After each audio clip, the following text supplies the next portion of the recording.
안녕하세요. 사연에 빠지다의 DJ 민영입니다. 오늘의 사연은요. 막장 드라마에나 나올 법한 못된 며느리들에게 통쾌한 한 방을 날려준 시어머니의 시원한 사이다 사연입니다. 오늘 사연도 끝까지 함께 해주시고요. 댓글로 의견도 많이 남겨주세요. 그럼 오늘의 사연 시작해 볼게요.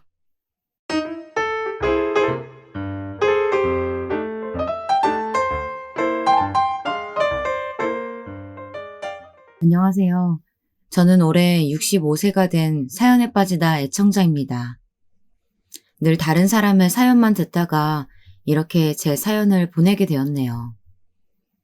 저는 시한부 판정을 받은 난소암 말기 환자입니다. 오랜 세월 살다 보니 많은 것들을 경험하게 되었는데 제가 암 투병까지 경험하게 될 거라고는 상상치도 못했었네요. 저희 남편은 사실 5년 전 췌장암 말기로 세상을 먼저 떠났습니다. 저희 남편은 췌장암 진단을 받고 3개월 만에 제 곁을 떠났는데요. 이미 다른 장기까지 암이 전이된 상태에서 췌장암 말기로 진단이 되었기 때문에 병원에서 손 쓸 틈도 없이 허무하게 가버렸습니다. 남편이 그렇게 갑작스럽게 암으로 죽고 나니 세상이 다 부질없어 보이더라고요. 저희 남편은 살아생전 큰 사업체를 운영했었는데요. 먹을 거 못 먹고 잠도 제대로 못 이루고 자식들 뒷바라지 하겠다며 죽어라 일만 했었습니다. 그런 남편 덕분에 저희 가족은 호의호식하면서 지냈지만 남편에게 남은 건 아무것도 없더라고요. 남편을 잃고 저는 결심했습니다. 남은 인생은 나 자신을 위해 살자고요. 그동안 남편과 함께 자식들 뒷바라지하는 게 우리의 의무이자 행복이라고 생각했었는데요. 남편이 죽기 전 저에게 유언을 남기더라고요. 여보, 이제는 자신의 행복을 위해서 살아요. 내가 죽을 날짜 미리 받아서 그런지 모든 것이 후회되는구려. 여보만큼은 남은 인생 희생이 아닌 행복을 찾으며 살아요. 그래서 저는 더 이상 자식들 뒷바라지를 하지 않고 제 행복을 찾으려고 애썼습니다. 그동안 남편이 벌어오는 돈으로만 생활했었는데 늦게나마 제 스스로 돈을 벌고 싶더라고요. 자식들은 모두 제 도전에 응원보다는 우려 섞인 목소리를 많이 내었는데요. 저는 굴하지 않고 남편의 유언에 따라 제 행복을 찾기 위해 평상시 좋아하던 전통차를 떠올리며 전통찻집을 열었습니다. 그리고 저만의 가게를 운영하면서 만족하는 삶을 살고 있었죠. 저는 아침 일찍 일어나 전통시장에 가서 재료를 사고 가게 손님을 맞이하는 시간이 참으로 즐거웠습니다. 그러던 어느 날 가게 오픈 준비를 하고 있는데 한동안 얼굴을 비추지 않았던 단골 손님께서 저희 찻집을 방문해 주셨더라고요. 아직 가게 문을 열 시간이 되지는 않았지만 저는 반가운 마음에 평상시 단골 손님이 주문하시던 대추차를 준비했고 잠시 의자에 앉아 함께 대화를 나눴습니다. 오랜만에 저희 찻집에 방문해 주셨네요. 왜 그동안 얼굴 안 비추신 거예요? 저희 찻집이 집 근처라 거의 매일같이 방문해 주셨던 손님이었는데 거의 3개월 동안 얼굴을 비추지 않아 궁금한 마음에 물어보았습니다. 사장님, 사실은 저희 남편이 얼마 전에 폐암 투병 중에 하늘나라로 갔거든요. 폐암 진단 받은 지도 3년 정도 된 것 같은데 최근 3개월 동안 상태가 악화되어서 제가 병간호하느라 찻집에 들리지 못했네요. 잘 지내셨죠? 저는 생각지도 못한 답변에 당황스러웠지만 저 또한 남편을 암으로 떠나보낸 경험이 있었고 그저 말없이 단골 손님의 손을 잡아주었습니다. 사장님도 이제 연세가 있으신데 이런 찻집 운영하시는 거 힘들지 않으세요? 그나저나 몇 개월 만에 사장님 뵈서 그런가 살이 많이 빠지신 것 같아요. 안색도 많이 안 좋아지신 것 같고. 사장님 건강 잃으면 다 소용없는 거 아시죠? 항상 건강 챙기셔야 해요.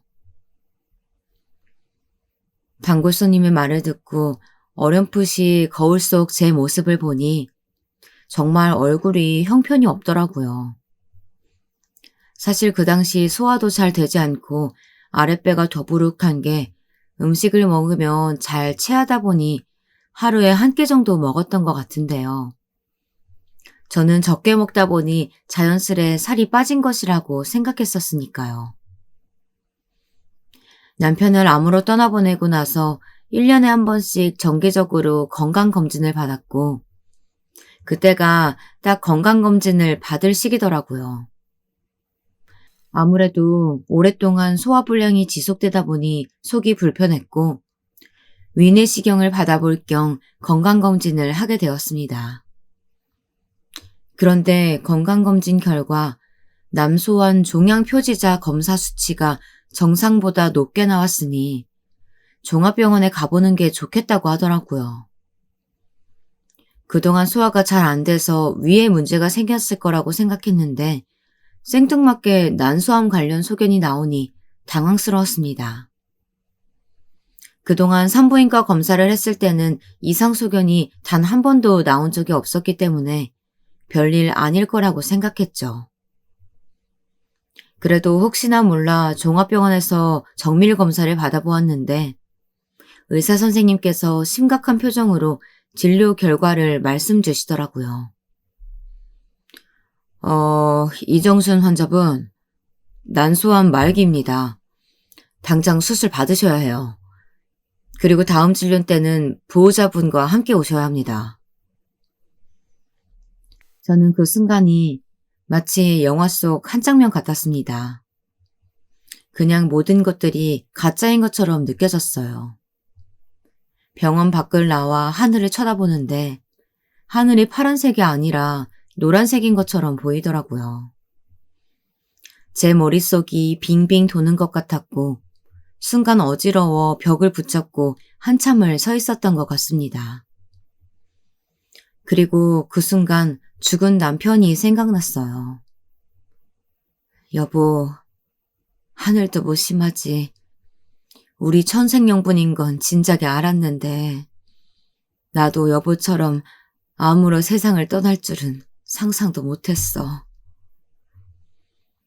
남편이 췌장암 말기 진단을 받았을 때 이런 기분이었을까요? 정말 머릿속이 온통 하얗게 변해서 아무 생각도 들지 않고 그저 멍하니 지나가는 사람들을 바라보았던 것 같습니다. 그렇게 한참을 병원 앞에서 집에 가지도 않고 몇 시간째 앉아 있었는데요. 의사 선생님께서 다음번에는 보호자를 데리고 오라고 했는데 누구를 데리고 가야 할지 고민스러웠습니다. 남편이 없으니 자식들 중 한 명을 데리고 가야 할 텐데 누구한테 이 소식을 먼저 알려야 할지 모르겠더라고요. 저한테는 아들 둘과 막내딸이 하나 있는데요. 잠시 제 자식들을 소개하자면요. 첫째 아들은 어려서부터 부모님 말씀을 잘 따랐습니다. 중고등학교 때 흔히들 사춘기에 걸려 부모 속을 썩인다고들 하는데 저희 큰아들은 사춘기를 혼자서 스스로 극복했는지 말썽을 단 한 번도 부린 적이 없는 것 같아요. 공부도 곧잘 해서 서울대에 입학했고 대학생 때 소개팅으로 만난 아가씨와 장기간 연애하더니 결혼식까지 올렸습니다. 첫째 아들은 아버지의 영향을 받았는지 본인 사업체를 운영하고 싶다고 하여 식품 사업에 뛰어들었는데요. 지금은 두부 제조업체의 어엿한 사장님이 되어 있었습니다. 첫째 며느리는 초등학교 선생님인데 아이들한테는 선생님으로서 다정다감할지 몰라도 시어머니한테는 연락도 잘 안 하고 무뚝뚝한 편이에요. 둘째 아들 녀석은 첫째 아들과 다르게 어려서부터 부모 속을 참 많이 썩였습니다. 동네에서 싸움꾼이라고 불렸을 정도로 걸핏하면 친구들과 싸워서 제가 얼마나 많이 학교를 찾아갔는지 모릅니다. 공부에 전혀 관심도 없고 잘하지도 못해서 공부시키는 건 진작에 포기했던 것 같습니다.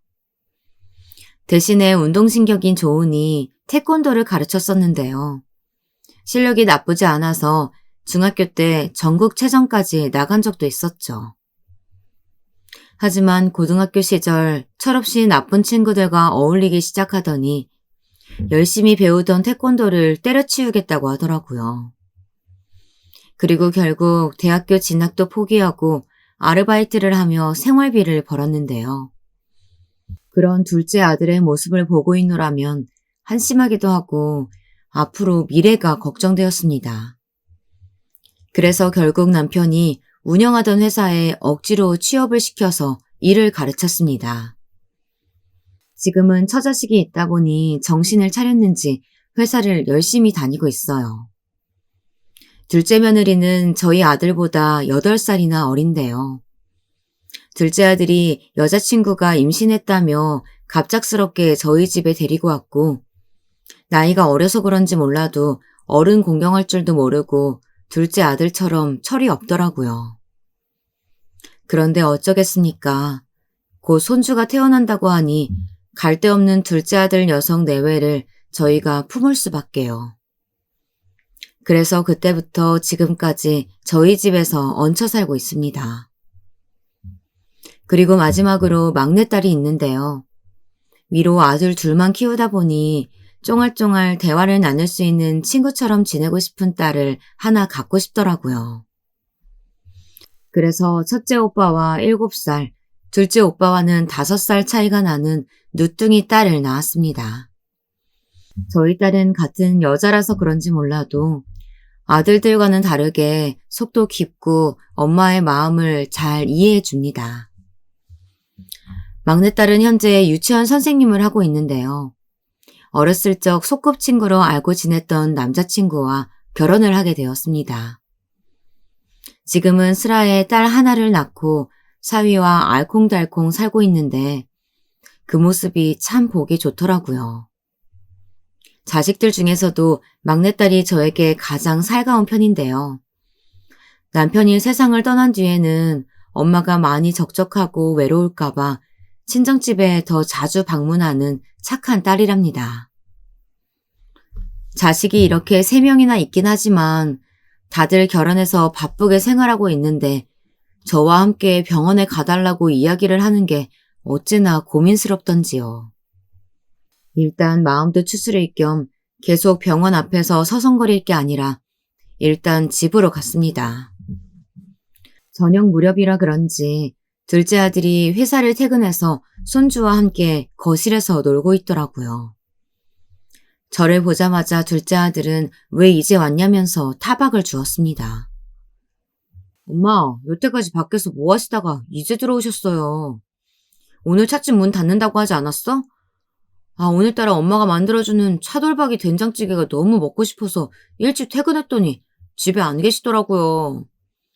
준수 엄마는 친구 만나러 나간다고 집에 없어서 제가 혼자서 준수 돌보고 있었어요. 배고픈데 얼른 밥 좀 차려주세요.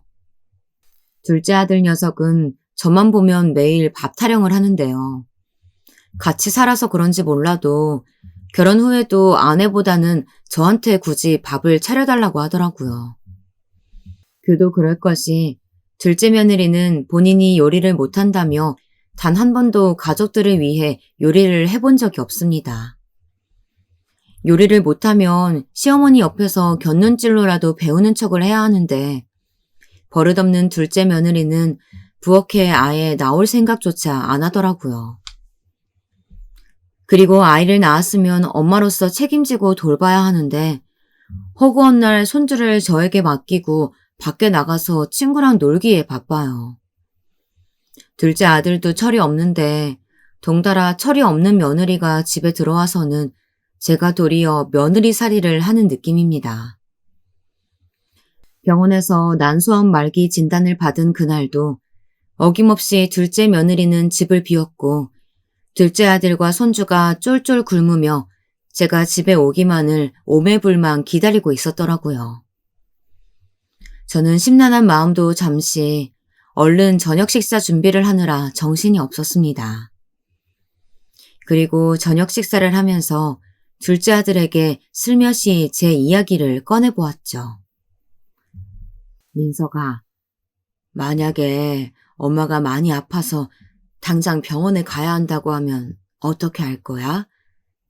많이 아프다는 게 곧 죽을 수도 있는 병에 걸렸다면 말이야. 둘째 아들은 배가 많이 고팠는지 허겁지겁 밥을 먹느라 정신이 없더라고요.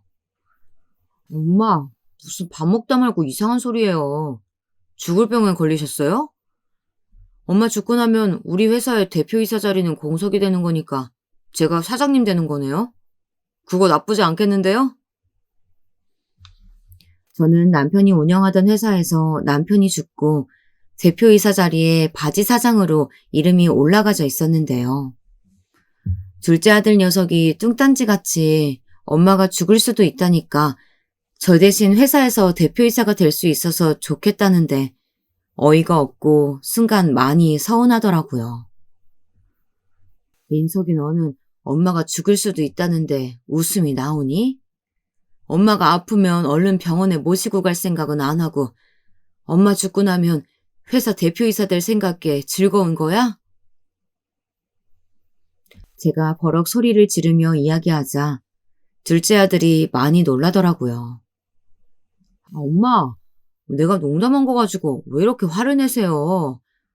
이상한 소리 그만 작작하시고 저 배고프니까 밥 먹는 거에 집중할 수 있게 아무 말씀도 하지 마세요. 어떻게 내 뱃속에서 저런 아들이 태어났는지 버르장머리도 없고 밥그릇이나 축내는 한심한 둘째 아들에게는 도저히 제가 암에 걸렸다고 사실대로 털어놓지 못하겠더라고요. 그래서 그 다음 날 한참을 고민 끝에 막내딸에게 연락을 했습니다. 저는 딸이 유치원 업무가 끝나면 제가 운영하는 찻집으로 와달라고 했습니다. 제가 시무룩한 표정으로 기운 없이 의자에 앉아 있으니 딸이 걱정스러운 말투로 물어보더라고요. 엄마, 무슨 일 있어요? 왜 이렇게 안색이 안 좋고 시무룩하게 아무 말도 안 하고 있는 거예요? 저는 숨을 크게 들이마시며 이야기했습니다. 민서야, 엄마가 네 오빠들한테는 말하지 않고 너한테만 할 얘기가 있어. 엄마도 아빠처럼 암에 걸렸다고 하네. 난소암 말기라고 하는데 당장 수술을 받아야 한대. 의사 선생님께서 다음번 진료받을 때는 보호자와 동행해달라고 하셨는데 우리 딸이 엄마랑 같이 가줄 수 있을까? 제가 담담하게 이야기하자 딸은 금방이라도 울 것 같이 저를 쳐다보았습니다. 엄마, 지금 뭐라고 하셨어요? 난소암 말기요? 우리 엄마 불쌍해서 어떡해? 아빠도 그렇게 암으로 갑작스럽게 떠나보냈는데 엄마만큼은 저 허무하게 보낼 수 없어요. 저랑 같이 당장 병원에 가요. 수술이 됐든 항암 치료가 되었든 뭐든지 치료받으면 살 수 있을 거예요. 막내딸은 아무래도 남편에 이어 저까지 암에 걸렸다고 하자 충격을 받은 것 같더라고요. 민서야, 엄마도 살기 위해서 노력해 볼게. 이쁜 우리 딸, 엄마가 오래오래 봐야 할 텐데.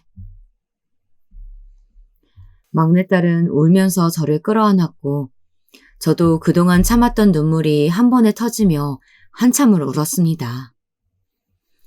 그리고 막내딸은 당장 다른 식구들에게도 제 소식을 알려야 한다며 바로 가족 모임을 소집하더라고요. 저는 사실 다른 식구들에게 제가 암에 걸렸다는 소식을 알리는 게 꺼려졌었는데요. 굳이 좋은 소식도 아니고 가족들이 부담스러워할 것 같아 숨기고 싶더라고요. 그래도 막내딸은 앞으로 병원에 자주 가야 하기도 하고 본인이 저를 전담해서 병간호하는 것도 한계가 있으니 식구들에게 모두 알리자고 했습니다. 저도 곰곰이 생각해보니 어차피 알게 될 거 그냥 속 시원하게 알리는 게 나을 것 같더라고요. 그리고 그날 저녁 가족들이 모두 모인 자리에서 난소암 말기에 걸렸다는 이야기를 꺼냈습니다. 평상시 무뚝뚝했던 첫째 아들도 버르장머리 없었던 둘째 아들도 제가 시한부 판정을 받았다고 하자 충격을 받았는지 벙쪄 있더라고요. 그리고 그때 막내딸이 나서서 이야기했습니다. 오빠, 그리고 새언니들, 제 이야기 잘 들어주세요. 이미 아버지께서 췌장암에 걸리시고 3개월 만에 허무하게 떠나셨잖아요. 저는 엄마만큼은 가족들이 옆에서 제대로 병간호도 해주고 할 수 있는 만큼 모든 치료를 다 해드리고 싶어요.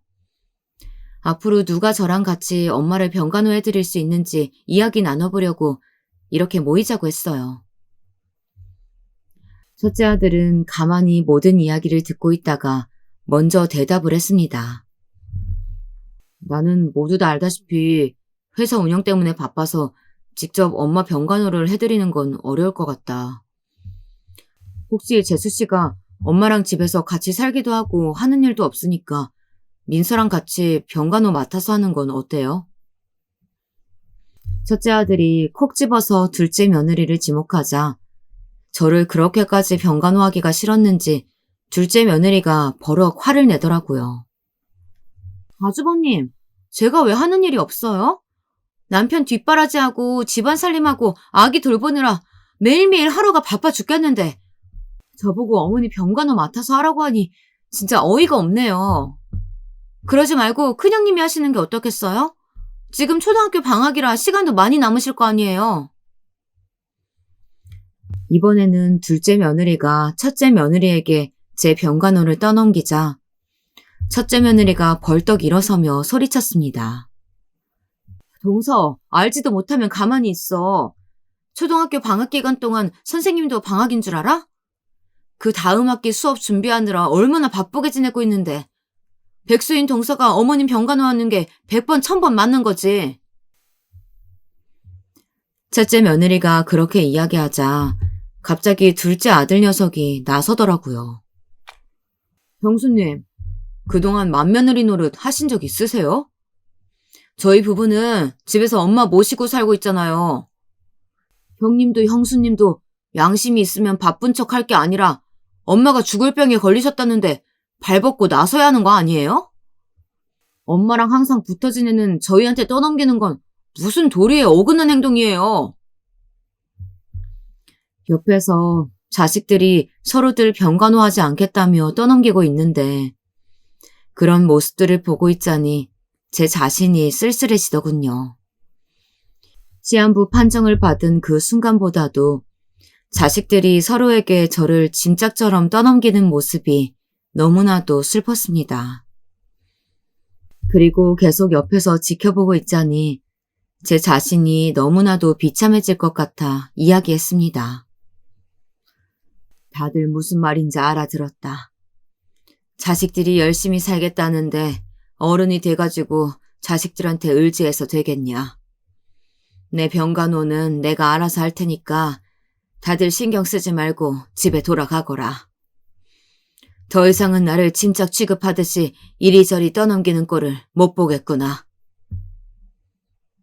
제 말에 자식들 모두 민망했는지 숙연해지더라고요. 그리고 막내딸이 잔뜩 화가 나 일그러진 표정으로 한 소리 했습니다. 정말 다들 너무하시네요. 엄마가 지금 시한부 판정 받은 와중에 모두가 한마음으로 어떻게 하면 엄마를 살려낼 수 있을까 고민하기도 모자랄 판에 본인들 생각만 하시고 다들 자식들이 있는데 부모로서 부끄럽지 않으세요?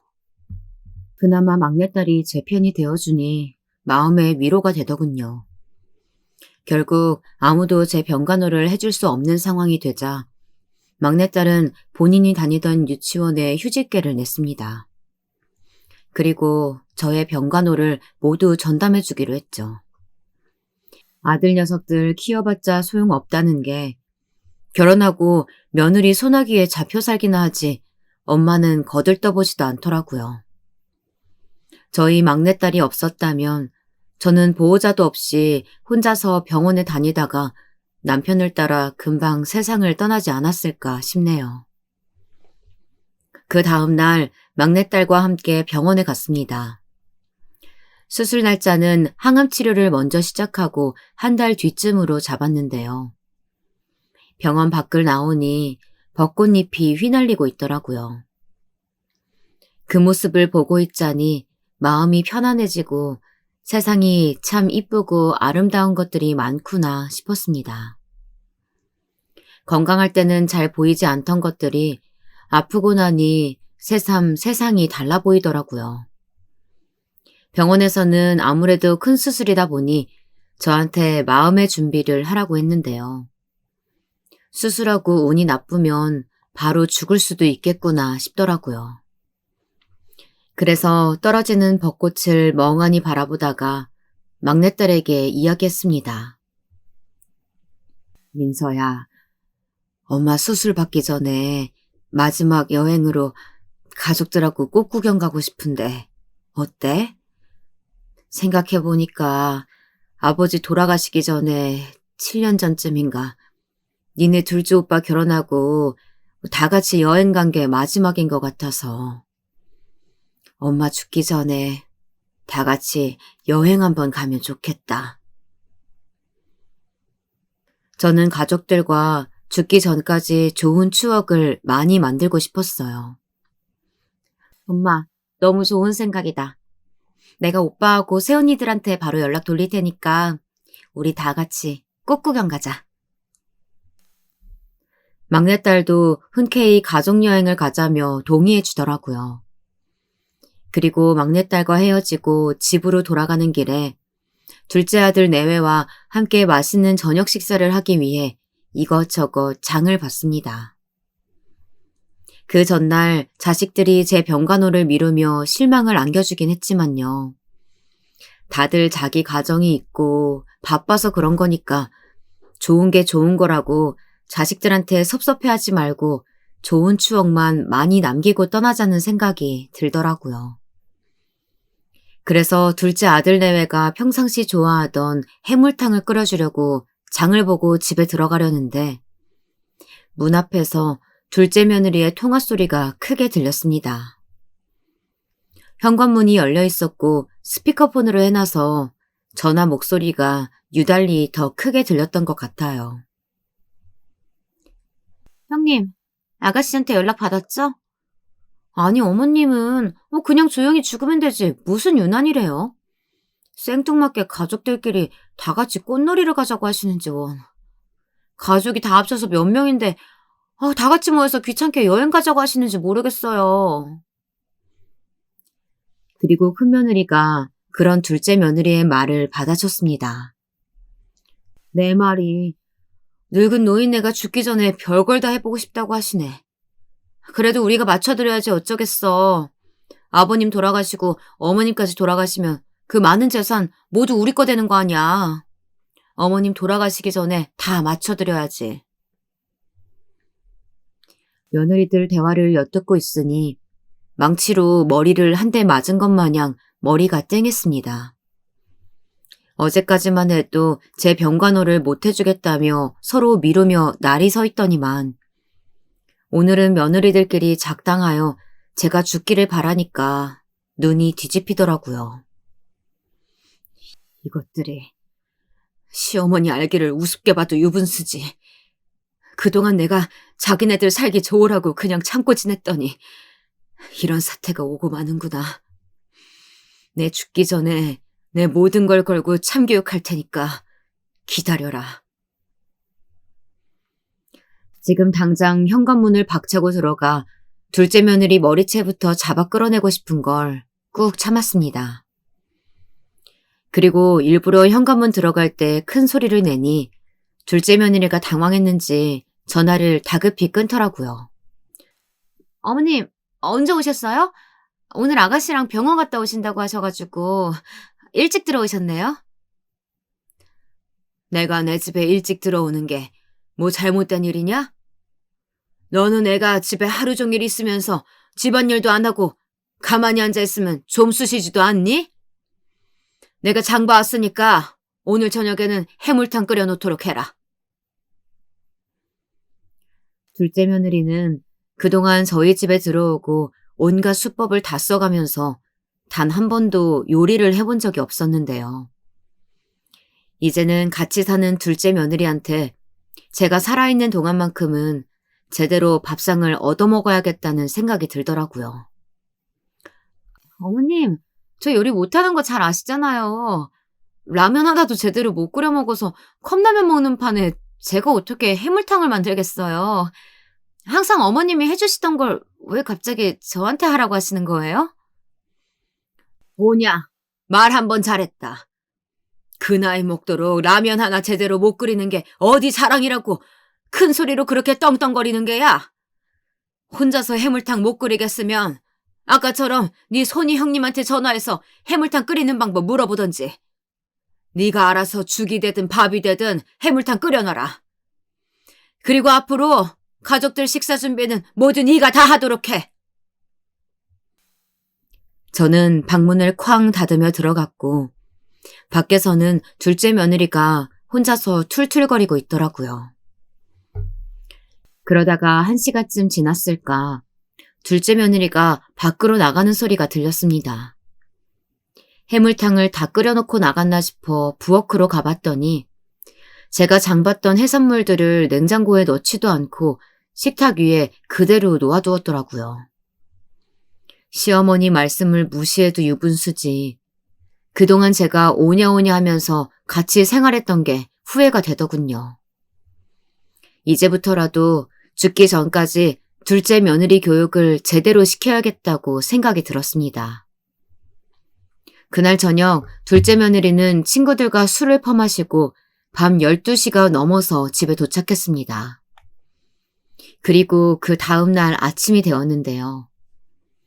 안 그래도 둘째 며느리는 평상시에 아침 늦게까지 잠을 자는데 그 전날 술까지 마시고 왔으니 어린 아들이 흔들어 깨우는데도 일어날 기미가 보이지 않더라고요.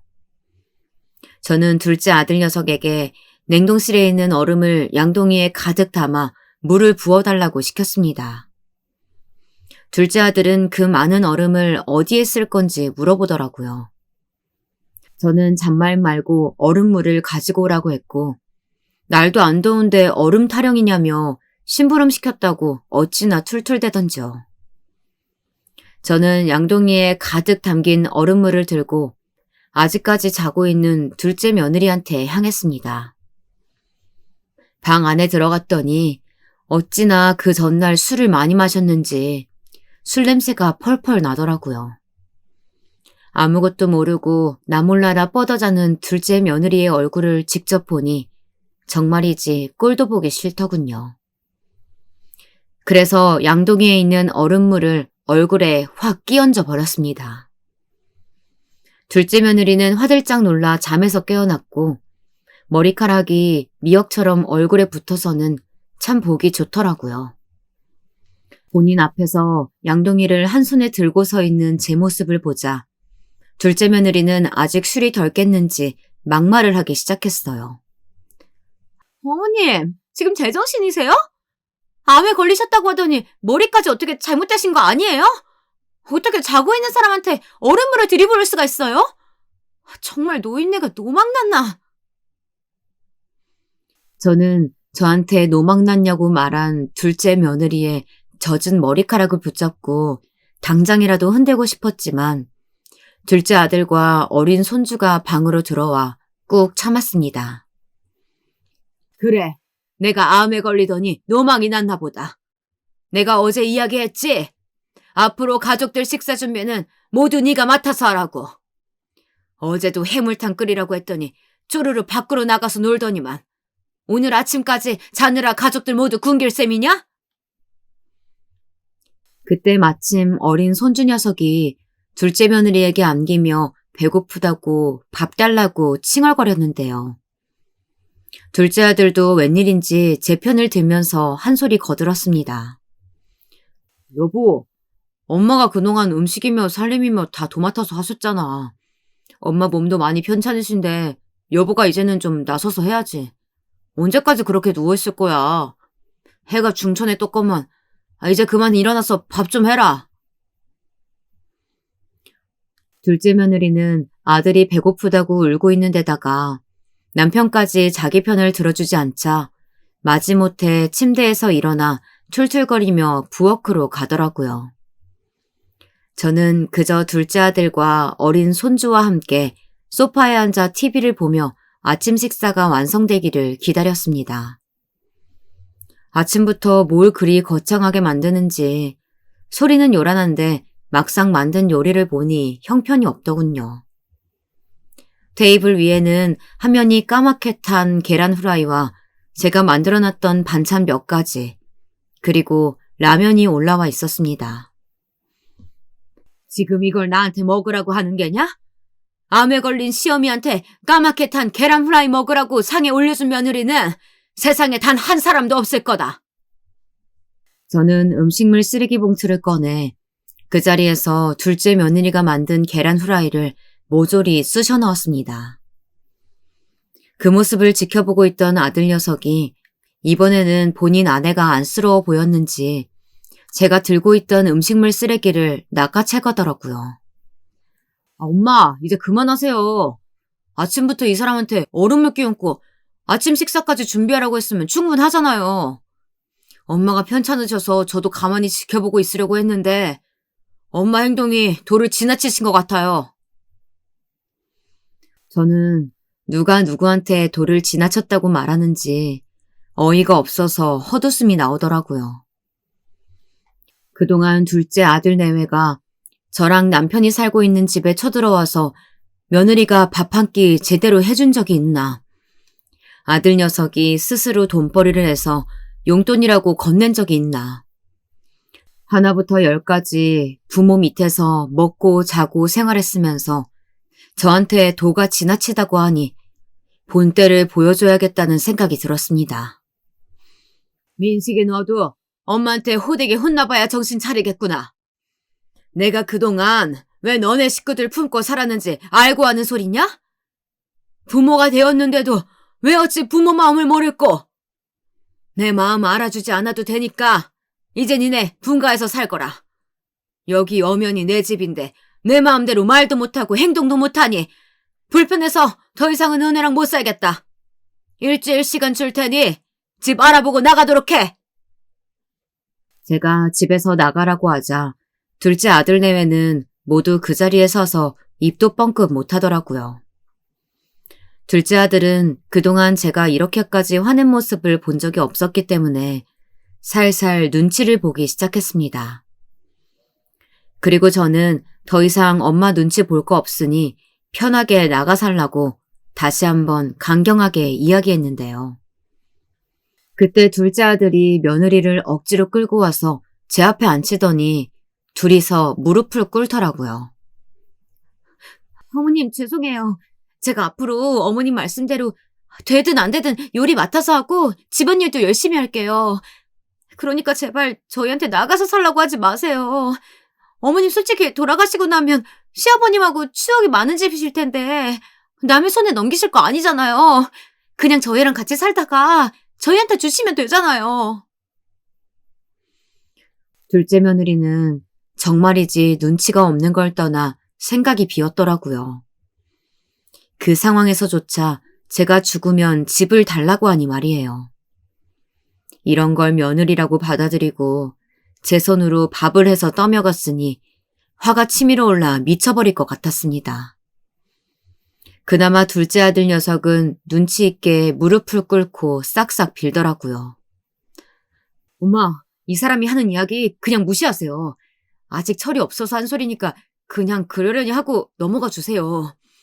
엄마 몸도 편찮으신데 저희가 옆에서 모셔야지 걱정돼서 어떻게 밖으로 나가겠어요. 수술 받으시고 건강 되찾으실 때까지만 그때까지만 같이 살 테니까 그때까지만 기다려주세요. 둘째 아들이 한 이야기가 진심인지는 모르겠지만요.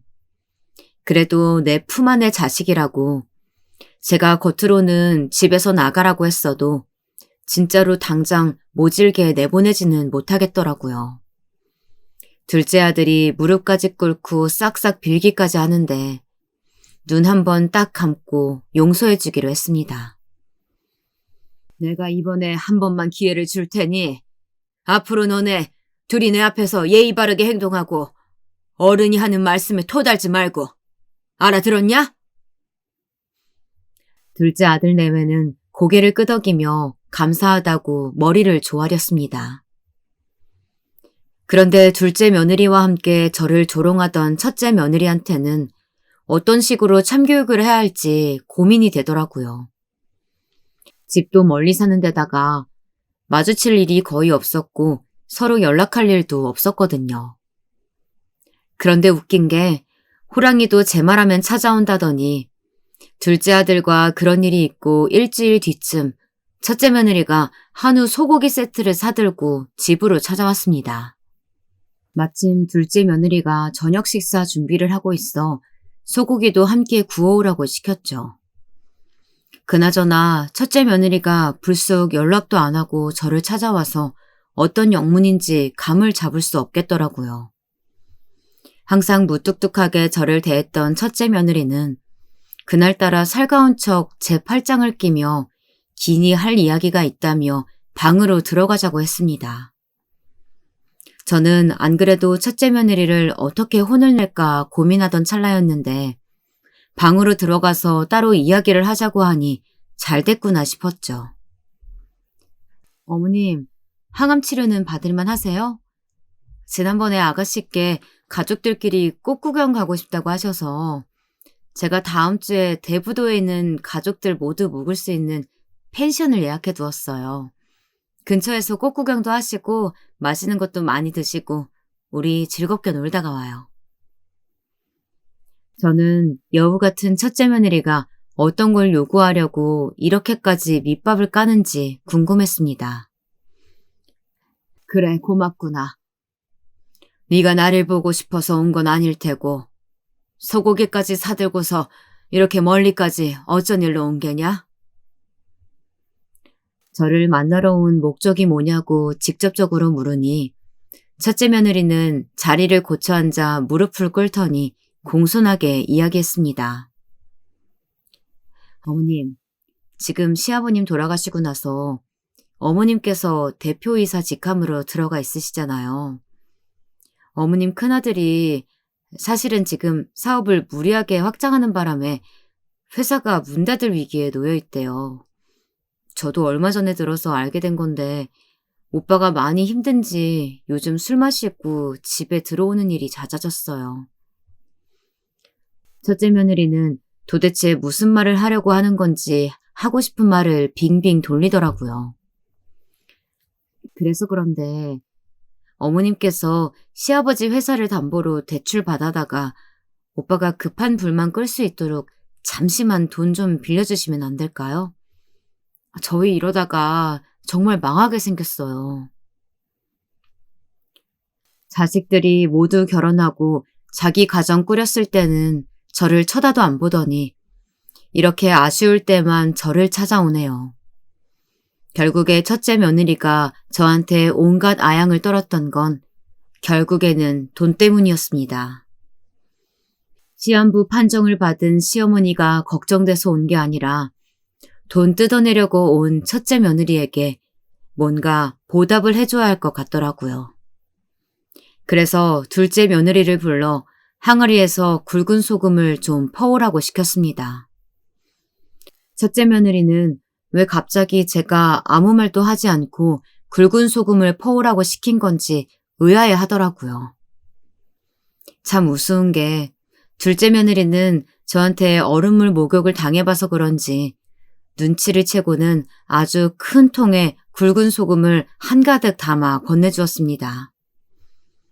그리고 방문을 나가면서 뭐가 그리 즐거운지 웃더라고요. 저는 용기에 담긴 굵은 소금을 손으로 한 움큼 집어다가 첫째 며느리에게 이렇게 이야기하며 뿌려주었습니다. 귀신아, 물러거라! 첫째 며느리는 온갖 인상을 찌푸리며 자리에서 일어나 소리를 지르더라고요. 어머님, 지금 뭐 하는 짓이에요? 저한테 왜 소금을 뿌리시는 건데요? 살다 내가 진짜 별일 다 겪어보네. 저는 첫째 며느리가 아직 소금 맛을 덜 봤다는 생각에 저도 자리에서 일어나 이번에는 소금을 들이부었습니다. 내가 너한테 돈귀신이 붙은 것 같아서 물러가라 하면서 소금 뿌려준 게다. 나도 너 때문에 살면서 별일 다 겪어보는구나. 니네가 나한테 돈 맡긴 게 있니? 그런 것도 아니면서 어디서 감히 시아버님 회사까지 건드려서 대출을 받아달래? 첫째 아들 내외는 특히나 둘 다 무뚝뚝해서 남편이 췌장암에 걸렸을 때도 거의 거들떠보지도 않았는데요. 남편이 죽었을 때 그제야 얼굴을 들이밀어 놓고서는 이번에는 돈이 필요하다며 그렇게 돌아가신 시아버님 회사를 담보 잡아 대출을 받아달라니 불효자식이 따로 없었습니다. 하늘나라에 있는 남편이 그런 자식들을 보면 노할 것 같아서 제가 대신 화를 내어주었죠. 그런데 첫째 며느리는 소금 세례를 맞고도 자존심이 상할 법도 한데 돈이 정말 궁했는지 물러서지 않더라고요. 어머님, 저희 앞으로는 정말 어머님께 살갑게 잘할게요. 그러니까 이번 한 번만 저희 믿고 도와주세요. 어머니께서 시키는 건 뭐든지 다 할게요.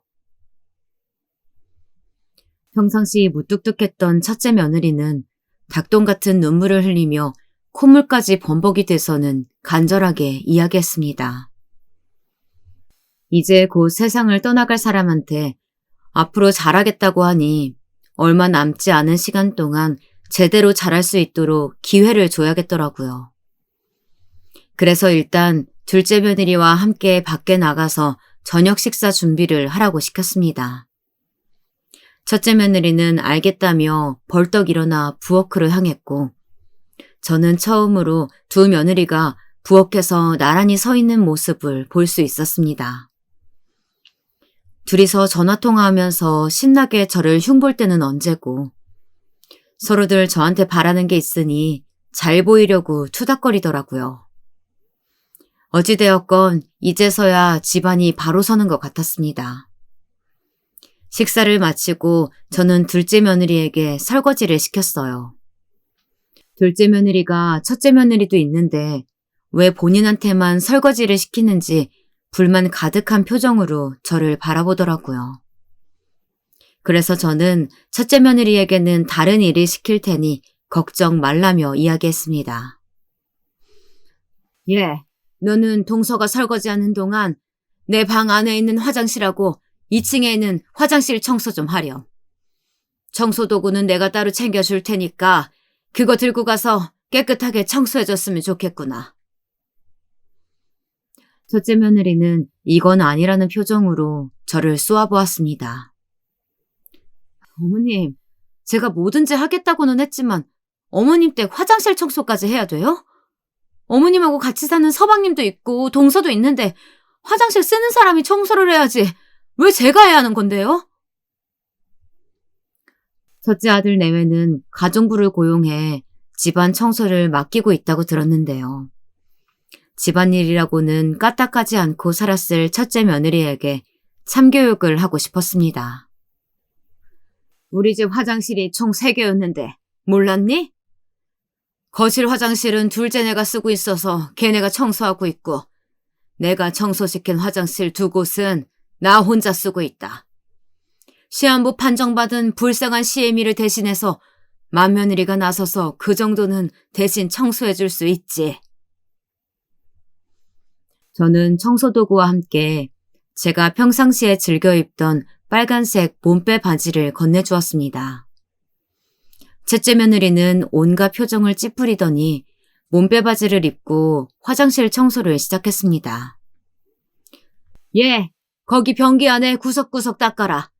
내가 요즘 항암 치료 시작해서 그런지 부작용으로 설사해서 변기 주변이 아주 더러울 거다. 시애미 대변인데 더럽다고 생각 말고 깨끗하게 청소해 주렴. 그런데 한참 화장실 청소를 하고 있던 첫째 며느리가 갑자기 소리를 지르더라고요. 무슨 일인가 가봤더니 긴 머리를 늘어놓은 채 화장실 청소를 해서 변기물에 머리카락이 반쯤 빠진 겁니다. 나중에 그걸 발견해서는 머리카락을 물로 씻겠다며 샤워기를 틀었는데 샤워기를 잘못 잡아 바닥에 떨어졌고 샤워기에서 나오는 물 때문에 온몸이 젖었더라고요. 제가 그 모습을 보고 일부러 웃으려던 건 아닌데 정말이지 첫째 며느리 꼴이 물에 젖은 생쥐꼴 마냥 가관도 아니라서 웃음이 터져나왔네요. 예, 내가 살다 너 같은 애는 처음 본다. 화장실 청소하는 애가 머리를 길게 늘어뜨리면 어떻게 하니? 진작에 머리 묶고 들어가서 청소했어야지. 평상시 얼마나 집에서 청소를 안 했으면 이럴 거야. 제가 웃으면서 핀잔을 주자 안 그래도 화장실 청소하면서 짜증이 났던지 입고 있던 몸빼 바지를 그 자리에서 벗고서는 그대로 가방을 들고 문 밖을 나가버렸습니다.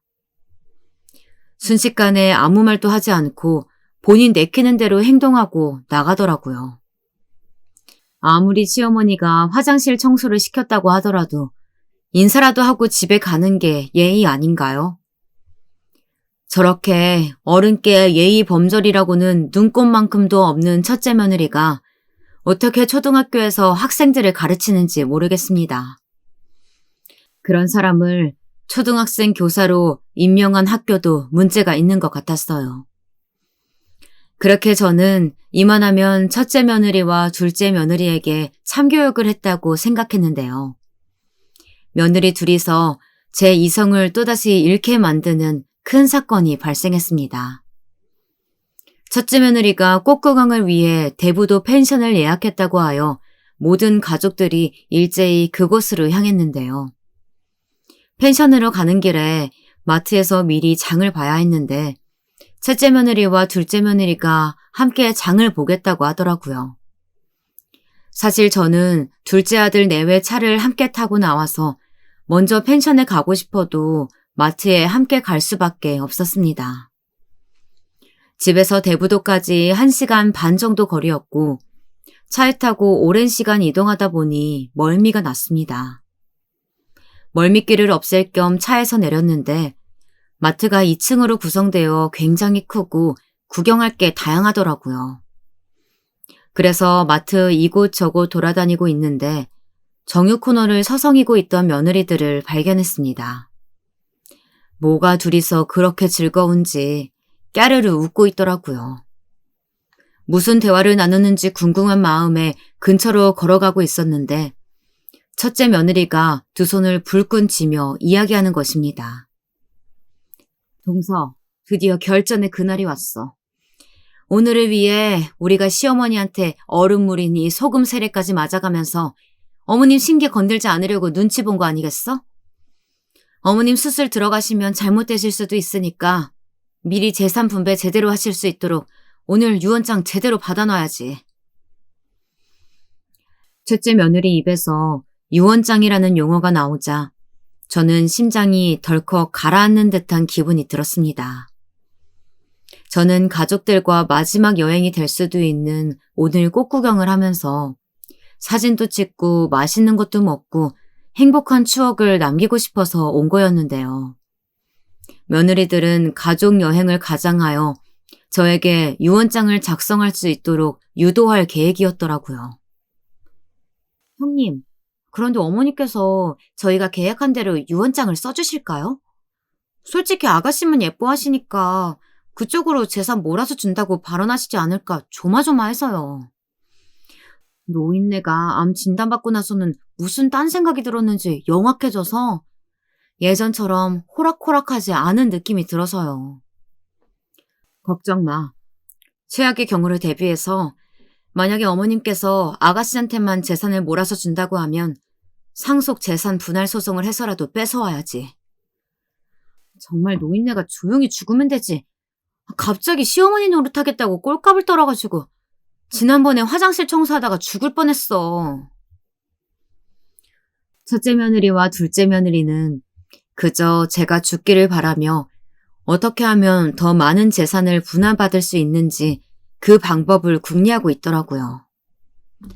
사람 쉽게 변하지 않는다고 지난번에 둘이서 통화하면서 저를 비하하더니 이번에는 아직까지 살아있는 저를 대놓고 송장 취급하듯 이야기를 하니 화가 치밀러 올라 머리가 다 아플 지경이었습니다.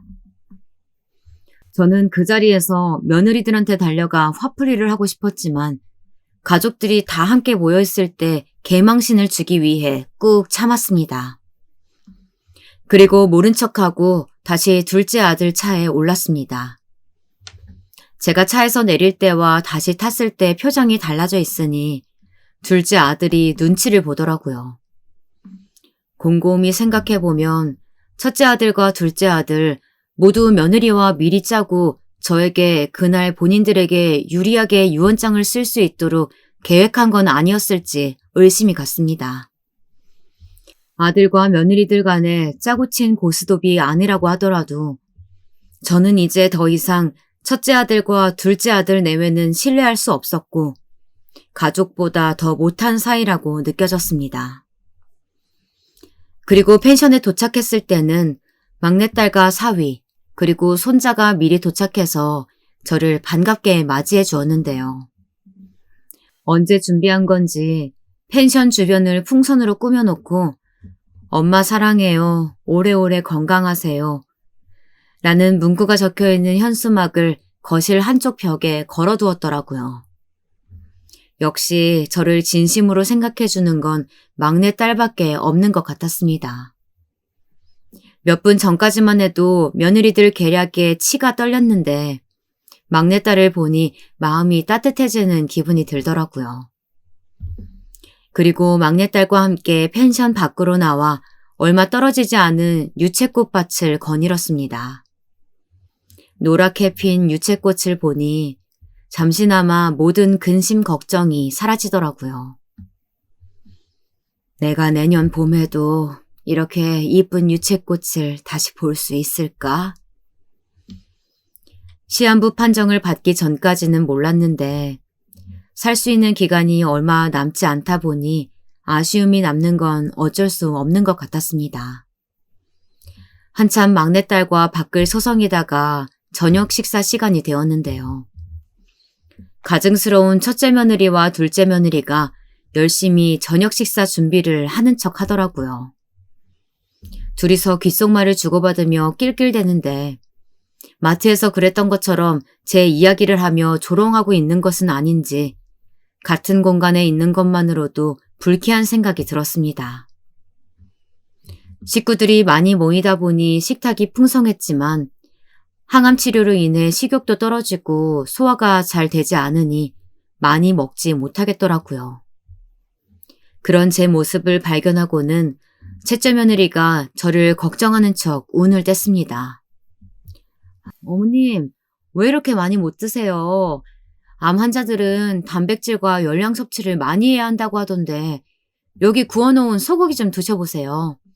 일부러 어머님 드리려고 1등급 한우로 골라서 사왔어요. 그리고 오빠네 회사에서 이번에 새로 개발한 두부도 제품별로 다양하게 가지고 왔으니까 한번 맛보시고요. 저는 첫째 며느리의 목소리를 들으니 아까 마트에서 했던 말들이 떠올라 자연스레 화가 치밀어 올랐습니다. 그리고서는 첫째 며느리와 둘째 며느리가 눈빛을 서로 주고받더니 이번에는 둘째 며느리가 이야기하더라고요. 어머님, 저희 이렇게 식구들이 모두 모인 김에 어머님 재산 분배에 대해 확실하게 짚고 넘어가는 건 어때요? 물론 어머님께서 수술 받으시고 오래오래 사실 거지만 사람 일은 또 모르는 거잖아요. 저는 속으로 올 게 왔구나 싶었습니다.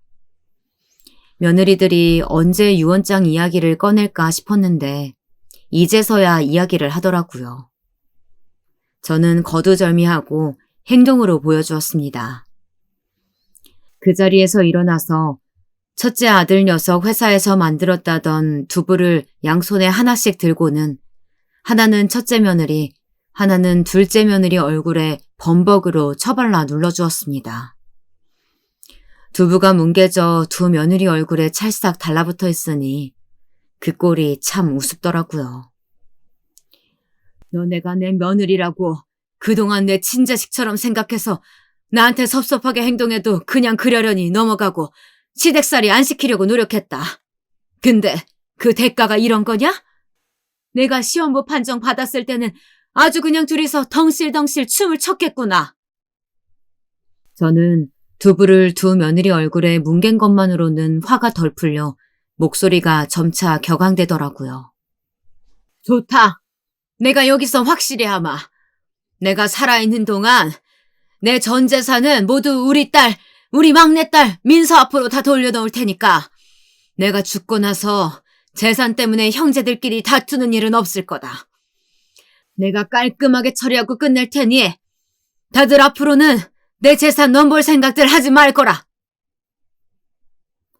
저의 폭탄 발언에 첫째 아들과 둘째 아들 그리고 며느리들은 당황했고 저한테 그러는 게 어딨냐면서 처음에는 따지고 들더라고요.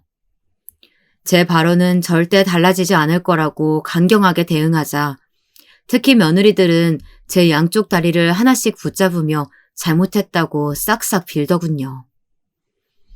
저는 그 일이 있고 수술을 받으러 가기 전에 실제로 모든 재산을 막내딸에게 상속하기 위해 변호사를 찾았습니다. 그리고 며느리들이 나중에라도 막내딸에게 헛짓거리를 할까봐 막내딸 앞으로 모든 재산이 상속되었다는 법적 서류를 며느리들 앞으로 보내놓았죠. 그리고 지금은 수술을 받고 항암 치료를 꾸준히 받으며 암 따위 아무것도 아닌 것처럼 이겨내고 있네요. 아직 완치되지 않은 시한부 환자이긴 하지만요. 저를 진심으로 사랑해주고 응원해주는 막내딸 덕분에 하루하루 버티며 남은 시간 행복을 찾기 위해 살아가고 있습니다. 제 긴 사연 들어주셔서 감사하고요. 여러분 모두 행복하시길 바라겠습니다.